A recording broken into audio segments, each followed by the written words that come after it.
Mirta Rivero y Alberto Garrido,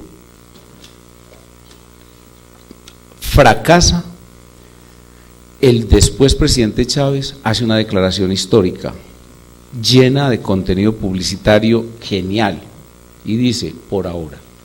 Esto fracasó por ahora. Y el por ahora fue un respiro para crear un movimiento como el que se construyó, con apoyo popular evidentemente, con posibilidades de éxito electoral, que terminó dándoles el poder en el 1999 y que, les garantizo, tendrá la misma duración que el régimen de Fidel Castro, es decir, eterno, si no hay el triunfo de una revolución como la que proponen los demócratas venezolanos dirigidos por los estudiantes como ustedes. Muchísimas gracias.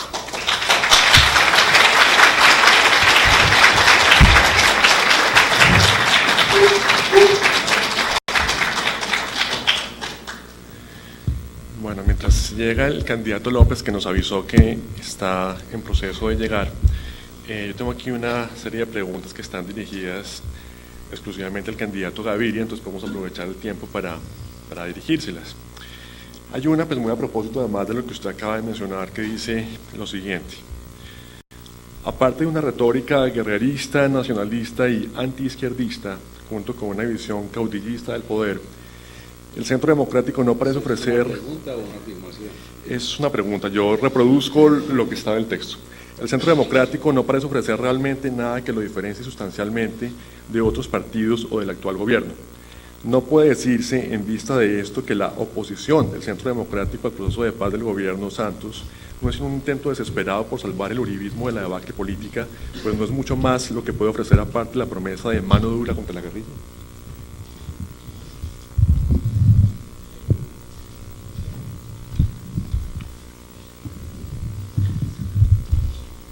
Busquen en el diccionario, a mí me encanta, yo he sido diccionarista desde niño, desde chiquitico, y cuando apareció el Google yo no podía creer. Y entonces los profesores, amigos míos, yo soy profesor desde el año 1971, imagínense ustedes, el celular, por ejemplo, lo único que tenía parecido era la telepatía. Y uno pensar que hubiese una ingeniería que le permitiera la construcción de una inteligencia artificial, pues es ciencia ficción. Entonces busquen la palabra tópicos, porque son varias acepciones, y eso es, por ejemplo, oigan lo que dice. ¿Dónde está? Aparte de una retórica guerrerista, yo guerrerista. Yo no he peleado ni siquiera una sola vez en mi vida con mi esposa y estoy casado hace 38 años. Nunca he tenido una pelea con nadie en mi vida en ninguna tónica, ni siquiera por una cuenta, que es lo que lo lleva a uno a pelear generalmente. Acaba de salir un libro que se lo recomiendo, se me olvida el nombre porque es muy complicado, pero tiene el Bonn, así como los alemanes importantes, pero es irlandés, se llama Crímenes. Él asegura, y como que es una narración bellísima, yo no la he leído todavía, pero ya he visto 3 amigos con el libro en la mano, que dice que todos los crímenes tienen 2 orígenes: celos y plata. Bueno, entonces, nosotros somos guerreristas, muy bien. Nacionalista, pues supongo que tiene la connotación peyorativa de nacionalista como los nazis. ¿Esto lo redactaste vos o quién? Ah, bien.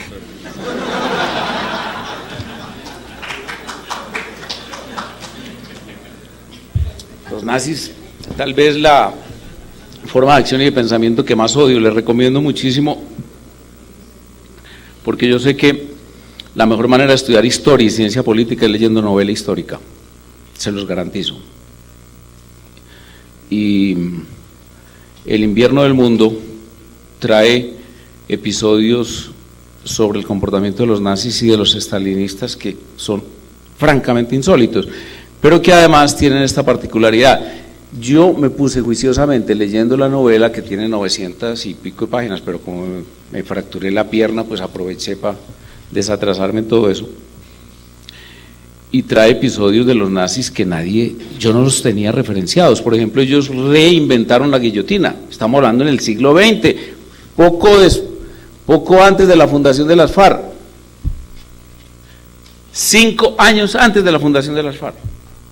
Los nazis andaban por ahí gobernando reinventaron la guillotina y la aplicaban sobre todo a los estudiantes. Ahí hay un episodio terrible. Entonces me fui a buscar a Google si eso era verdad, y sí, verdad, era verdad. En fin, pero yo creo que eso es lo que quiere decir el que la redactó. Y antiizquierdista. El que sea antiizquierdista está, dijéramos, ni izquierda ni derecha son hoy propiamente pues como la expresión más nítida y brillante de la política, y uno volverse anti eso, no puede ser antitaurino, por ejemplo.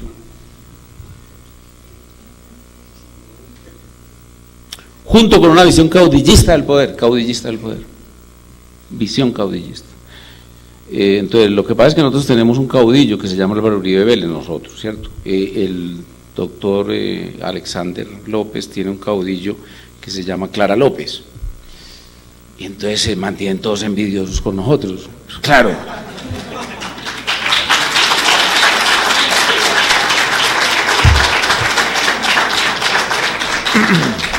Pero yo no, el papel del hombre en la historia es fundamental. Eso, ¿sabe cuál era el libro que decía Chávez que más le había formado en el marxismo? Que es falso, porque eso no es un libro marxista. Plejano, así se pronuncia, que es el papel del individuo en la historia. Y pues, uno tiene que reconocer el papel del individuo en la historia. La historia de Europa sin Napoleón no se entiende, y la historia de los Estados Unidos sin el papel histórico de Franklin en la revolución. Listo, se acabó el tiempo, no hay nada más que hacer. Pero creo que es una pregunta tópica. Si el profesor quiere decir algo, sí, para precisar la pregunta. En todo caso ya, digamos, pero si tomando... les puedo dar ahora si no viene Alexander, les traigo unos datos que vale la pena que ustedes los vean, porque son tomados de documentos que en general los profesores de ciencia política consideran de mal gusto leer, y que yo los considero de muy buen gusto leer. Bueno, con mucho gusto los doy. En todo caso, pues ya tomando un rol más de entrevistador que de moderador y reproductor de preguntas, a mí no me quedó clara su respuesta. Es decir, yo me enteré que usted leyó un libro sobre los nazis y que no pelea con su esposa, ¿sí? Yo me enteré de eso, ¿sí? Pero no me enteré de la respuesta, ¿sí? Sí, no. La perspectiva, sí, la pregunta es sencillamente, ¿qué ofrece el Centro Democrático, ¿sí? Aparte de más guerra? Esa es la pregunta, ¿sí? Queremos saber eso, Ahí sí está su afirmación directa. Usted dice que nosotros queremos más guerra. No estudien el proceso de paz, comillas, desde la propaganda oficial o de los textos fundamentados en la visión puramente ideal de la paz. Si yo leyera solamente esos textos y yo creyera en el Evangelio solamente para definir la vida política de Colombia, le garantizo que yo haría la misma pregunta que usted está haciendo. Yo estudio el proceso desde las FARC. Primer elemento, o primera afirmación, totalmente de acuerdo con procesos de paz para Colombia, totalmente de acuerdo. De manera que entonces ya me salí yo de la calificación suya del Centro Democrático. Segundo, todos los procesos que han nacido como iniciativa de la propia organización armada han tenido éxito. No sé si el profesor está de acuerdo conmigo. ¿Sí está de acuerdo? Ah, bueno. porque le quería poner los ejemplos y no estaba de acuerdo. El M19, que lo conozco bastante bien, inclusive tenemos su más importante dirigente en la sombra dentro de nuestra organización, que se llama Eber Bustamante, me lo ha confirmado. Y yo hablé muy largamente de estos procesos con un paisano de ustedes que se llama Eduardo Pizarro León Gómez. LPL, conozco bastante bien el proceso porque Mario Agudelo, el jefe hoy de Esperanza, Paz y Libertad, como más connotado desde nuestra organización, y Darío Mejía, fue el segundo a bordo en casi todas las actividades de Luis Carlos Restrepo. Tercero, he hablado largamente también sobre temas parecidos con uno que hoy es de nuestros más agrios y ácidos contrincantes, León Valencia, que se desmovilizó en la corriente de renovación socialista. Aquí al ladito ustedes tienen también el proceso del Quintín Lame, etcétera, etcétera, etcétera. Todos los procesos de iniciativa de paz de las organizaciones guerrilleras han tenido éxito en Colombia, todos. Las FARC nunca han tenido iniciativa. Las han llamado, las han invitado. Y las han invitado, uno desde la lagartería, por ejemplo, en el caso de Leiva. Otro desde una creencia totalmente voluntarista y subjetiva, como el caso de Enrique Santos Calderón, mi amigo, compañero fundador de un partidito político que se llamaba Firmes, Enrique Santos Calderón, etcétera. Pero entonces, ¿por qué les digo que es mejor estudiar ese proceso desde las FARC? Porque es que las FARC dicen estas cosas. Vea, por ejemplo, lo que dicen en este mismo año. Para nadie es un secreto. Este es documento del secretariado, del propio secretariado. No es tomado por ahí en un allanamiento ni en la muerte. No. Esto es un documento publicado por las FARC. Ahí está incluso el link. Por eso quería de pronto que lo miráramos. Para nadie es un secreto que el Gobierno Nacional y las FARC desarrollamos conversaciones encaminadas a conseguir la firma de un acuerdo con miras a lograr la terminación del conflicto. Perfecto, ¿cierto? Oigan lo que dicen. Estas conversaciones hacen parte de un proceso de paz iniciado desde los comienzos del mandato de Juan Manuel Santos, quien pocos días después de posesionarse, realizó gestiones directas para hacernos saber que deseaba iniciar unos diálogos encaminados a pactar una solución pacífica al conflicto colombiano. Iniciativa del gobierno, primera falla. Todos han fallado. Belisario, lo intentó el presidente Barco, lo intentó el presidente Gaviria. Le rogó el presidente Samper a través de personas muy conocidas y que lo han dicho en sus libros, como por ejemplo Carlos Vicente de Rú y otros, paisanos de ustedes. Y oiga lo que dicen las FARC. El mensaje presidencial fue claro y preciso. Según él, había estudiado la plataforma política de nuestra organización, Santos, creo que es un tramador, que había estudiado la plataforma política de nuestra organización y llegado a la conclusión de que muchas de nuestras aspiraciones eran justas, pero creía que el método de las armas que empleábamos para conseguirlas no era el más correcto. Así que planteaba la posibilidad de iniciar la búsqueda de una salida incruenta. Me parece que ahí está el meollo del asunto. Porque después les mostraré, con siguientes preguntas, lo que dicen ellos respecto a dejar las armas, respecto a los convenios que harían, respecto a los métodos de su actividad política futura, etcétera, etcétera, lo que a mí me lleva a pensar que no hay un proceso de paz, sino un proceso de fortalecimiento de una organización guerrerista. ¿Qué más palabras usaste? Guerrerista, nacionalista, etcétera, etcétera. Es así con hechos reales que también podemos ir analizando poco a poco. Yo quisiera hacer un par ahí en las preguntas del profesor Carlos para pues preguntarle más específicamente sobre su candidatura al Senado por el Movimiento Centro Democrático, más hacia las apuestas políticas que ofrece este movimiento antes de entrar específicamente en las preguntas, quisiera que se ampliara un poco como cuáles son sus análisis sobre la coyuntura política colombiana como tal a puertas de las elecciones. Pues, ¿qué es lo que, digamos, de alguna forma ofrece el movimiento Centro Democrático? En un debate que tuvimos por allá en una emisora Voces, los otros candidatos, entre ellos, por ejemplo, Barón Cotrino, que es muy importante en Cambio Radical, terminaban todos envidiosos. ¿Por qué? El sistema actual es un sistema de tarjetón con circunscripción nacional y voto preferente, o sea, lista abierta. Repito, tarjetón con circunscripción nacional, es decir, en todo el país se vota por todos. Por ejemplo, Roy Barreras tiene inundado toda la costa atlántica, lo acabo de ver ahora subiendo al aeropuerto de Medellín para venir a conversar con ustedes un rato, dos vallas, etcétera, un candidato presidencial, porque tiene que hacerlo en Nariño, lo hace aquí en el Valle, etcétera. Nosotros descreemos de ese sistema, porque las circunscripciones más aproximadas a una forma democrática, no perfecta, pero sí buena, son las circunscripciones pequeñas.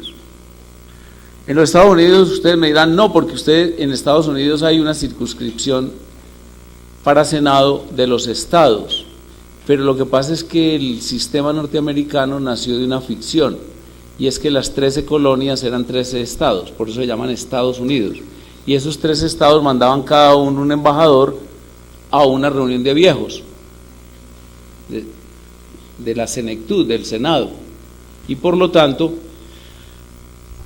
hay una circunscripción relativamente grande que es un estado. Yo creo que eso hay que modificarlo necesariamente, y el sistema bicameral en este tipo de estados, repúblicas centralizadas, no son ni convenientes ni siquiera viables. Y ahí voy dando elementos de qué es lo que pretendemos. Entonces yo no soy candidato al Senado, yo estoy como miembro de una lista de un partido político que, si obtiene un número determinado de curules, me lleva a mí.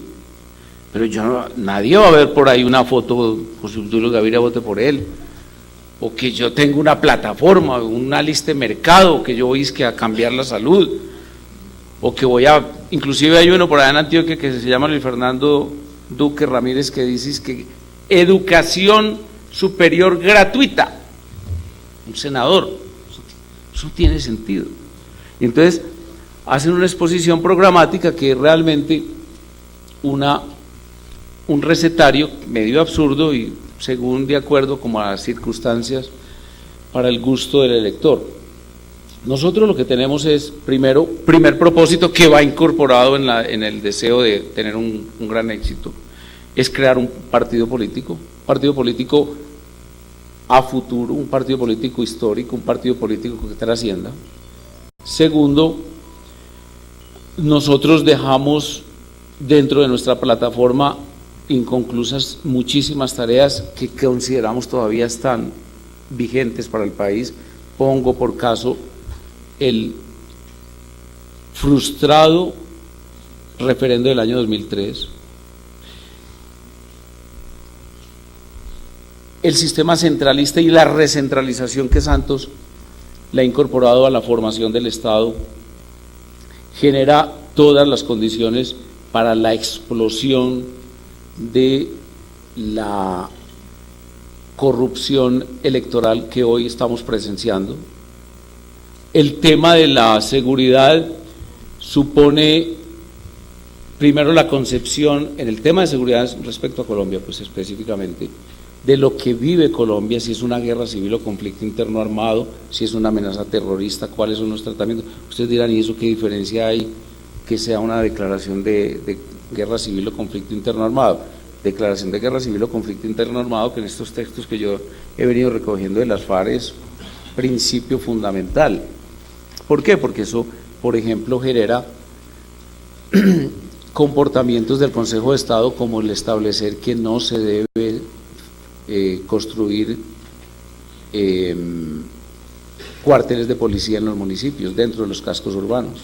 Eso tiene que ver con esa definición, etcétera, etcétera. Entonces, en general, y para darle paso a nuestro invitado, a nuestro compañero,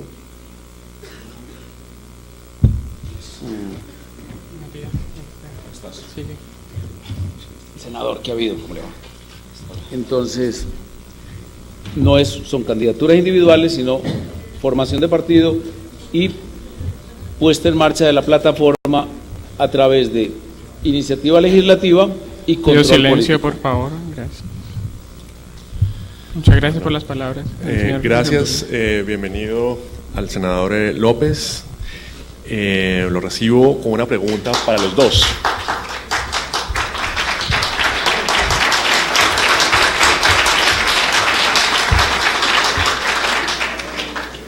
Les pediría de ahora en adelante con las preguntas que evitemos al máximo los aplausos, y lo pueden hacer a lo último cuando se les dé la palabra, pero para no, digamos... Pero yo creo que lo debieran recibir con el mismo, o sea, yo creo que debemos oírlo con tiempo y todo. Yo estoy de acuerdo con que el procedimiento sea el mismo, porque recibirlo con preguntas es como cogerlo fuera de base y no creo que es lo que nos interesa. Yo creo que el orden del día lo manejamos los estudiantes y yo. Entonces, yo creo que seguimos con las preguntas. La primera pregunta... El presidente Maduro nos... Hay gente que no se acostumbra a dejar el poder.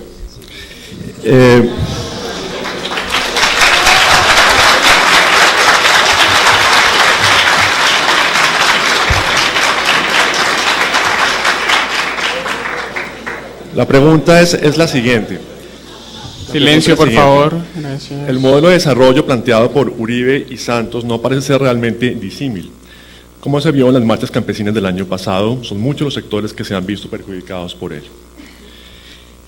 ¿Qué se puede hacer desde el Congreso para corregir ese modelo o al menos compensar sus efectos negativos sobre algunos sectores? Le doy la palabra al senador López y bienvenido. Gracias. Muy buenos días. Gracias. Bueno, muy buenos días a todas y a todos. Le agradezco a la universidad por esta invitación. Un saludo muy cordial a los estudiantes, a los docentes. Un saludo al doctor José Obdulio. Y bueno, pido excusas. Desafortunadamente, en el Hotel Inter estábamos adelantando otro evento también muy importante que tiene que ver con el desarrollo cultural y medioambiental del departamento. Estábamos alrededor de 10 candidatos, o sea, me tocó que inclusive pedirle permiso a alguien que me dejara intervenir de primero para poder salir, y pues por fortuna logré llegar a tiempo y acompañarlos. Pido mil excusas por haber llegado a esta hora, de verdad. Estaba en otro evento, lo pueden confirmar en las redes sociales donde quieran, pero estaba en otro evento.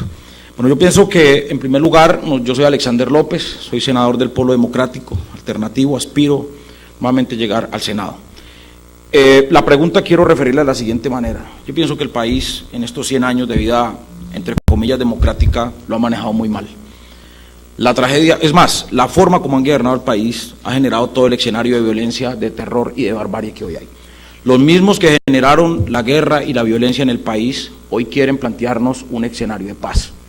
Y creemos que aquí hay una forma, como se gobierna en Colombia, que nos quiere confrontar a nosotros mismos como si nosotros los ciudadanos hubiéramos sido los generadores del problema. El establecimiento que hoy impera en Colombia, el establecimiento que hoy gobierna Colombia, que está enquistado desde el sector financiero, que está enquistado desde el sector transnacional, que está enquistado desde los más poderosos en Colombia, pues obviamente nos tienen en esta discusión y nos tienen en este debate tan enorme, como si nosotros hubiéramos generado el problema. Entonces, ¿qué hay que decir? Lo que hemos visto en el último año en Colombia, las marchas campesinas, la gran movilización de estudiantes, la posición que han venido tomando sectores de la academia, la posición que han venido tomando diferentes sectores de la sociedad colombiana en movilizarse, obedece justamente a que en Colombia históricamente nos han gobernado mal. Y ese gobierno mal nace no solamente del gobierno de Uribe o del gobierno de Santos, eso viene desde toda la forma como se ha gobernado este país. Por eso nosotros como partido y como proyecto político hemos decidido ser diferentes, o presentar una propuesta o un planteamiento y un esquema de gobierno diferente a como históricamente se ha gobernado en el país. Desde ahí nosotros planteamos que los indicadores que nosotros tenemos en Colombia, como que 2.5 millones de niños hoy no puedan ir a la escuela, como que 2.3 millones de niños estén hoy en el mundo del trabajo, como que hoy en Colombia existan 4.2 millones de desplazados, como que hoy hayan 16 millones de colombianos en la informalidad, como que hoy más de 1,5 millones de familias no tengan vivienda, como que hoy el 64% de la población esté en la pobreza y en la miseria. Ese es el efecto de la tragedia como la que han gobernado este país. Nosotros no queremos eso, y van a haber más marchas, y van a haber más movilizaciones, y van a haber más luchas, van a haber más huelgas, van a haber más peleas, aún a pesar de que en el régimen de Álvaro Uribe Vélez, el mismo del presidente Santos, porque yo no separo lo que está haciendo Santos hoy con lo que hizo Uribe, nos quieren llevar con el gran impacto mediático a pensar que Santos y Uribe son distintos cuando son exactamente lo mismo, vienen del mismo origen, vienen de la misma línea política, vienen de la misma realidad. Tan es así, miren las fotos y los videos hace 4 años cuando se abrazaban, se amaban, comían el mismo plato, cuando no solamente fue su ministro de Defensa, sino su ministro de Economía. Entonces de ahí que la lucha, y esta lucha no se debe centrar en que contra Uribe o contra Santos, no, es la lucha contra lo que representa Santos y Uribe. Esa es la pelea que nosotros estamos planteando, las marchas campesinas, las marchas de los estudiantes, la lucha de los pobres y los humildes en este país, la lucha de la clase media es contra un modelo que representa a Santos y Uribe, porque si ustedes miran de fondo la discusión entre Santos y Uribe, no es por modelo económico. La discusión entre Santos y Uribe es por quién gobierna este país para gobernarlo de la misma manera. ¿Qué diferencia hay en el modelo económico transnacional que entrega toda la soberanía nacional, las transnacionales, entre Uribe y Santos? Ninguno. ¿Qué diferencia hay entre la política neoliberal de Santos y Uribe? Ninguna. ¿Qué diferencia hay entre el modelo educativo entre Santos y Uribe? Qué dolor que seamos el país más malo en educación casi que del mundo. Y ese es el mismo modelo de los dos. ¿Qué están discutiendo esos dos gobiernos? Esos dos gobiernos, el gobierno de Santos y Uribe, es quién controla económicamente este país, punto. Creo que es ahí la discusión real.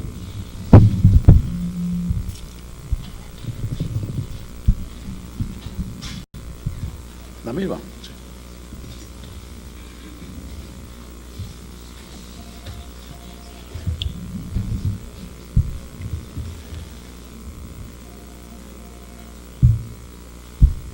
Modelo económico, modelo político, modelo social,